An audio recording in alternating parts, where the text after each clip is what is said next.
Ganitong luto naman sa munggo yung gawin mo. Ay, sinasabi ko sa'yo. Grabe, yung level up sa sarap. Mahilig din talaga ako mag-invento ng mga ulam eh. Kaya itong na-invento ko, paniguradong swak na swak sa panlasa nyo. At kung interesado kayo sa video nito, panoorin nyo hanggang sa dulo. Kaya tara, umpisahan na natin. Let's go! Karne ng baka yung gagamitin ko. Medyo marami to at pinahiwa ko na rin to ng ganito. Pa-strips. Ngayon naman ay lalagyan ko lang to ng baking soda. Para mabilis natin mapalambot itong karne ng baka. Lalagyan ko na rin to ng pampalasa, asin at tinong paminta. Pagkatapos nga ay lalamas-lamasin lang natin.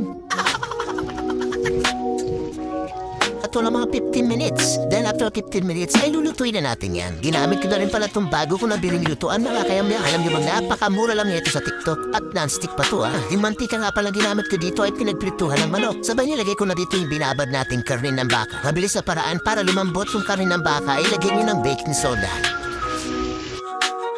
Haluin lang at takpan hanggang sa tuluyan. Maluto ng bahagya. Ito na rin pala yung pinalambot ko na kalabasa. Kasi ito sa magbibigay ng texture o lasa dito sa ating recipe. Pinamash ko lang pala ito mga kayamyam gamit itong ating tinidor. Then kapag ganitong durog na nga ay pwedeng-pwede na ito mga kayamyam. Babalik na tayo dito sa ating niluluto. Ganito okay na yung karne ng baka. Ginisa ko na yung luya. Pinalabas ko lang yung aroma niyan. At pagkatapos, sinunod ko na yung sibuyas at bawang. Hahaluin lang natin to hanggang sa tuluyan lumabas yung kaluluwa ng ating sangkap. Ngayon naman ay ilalagay ko na itong mga hiniwa kong kamatis. Maganda pong gamitin yung kamatis ay yung hinog na po talaga. Para nga kapag nilagay natin yung sabaw ay kaaya-ayang tingnan. Hahaluin lang natin ito hanggang sa tuluyan magkalasog-lasog itong ating kamatis katulad nga nito.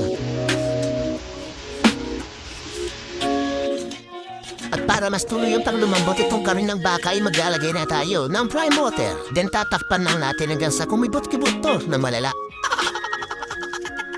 Kapag ganito na nga, ilagay na natin yung mga nilaga nating munggo.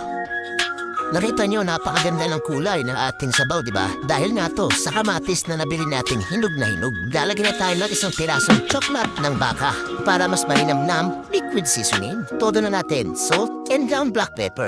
Ito na yung pinaka-twist natin dito sa ating recipe. Lagyan na natin yung mga na-smash nating kalabasa.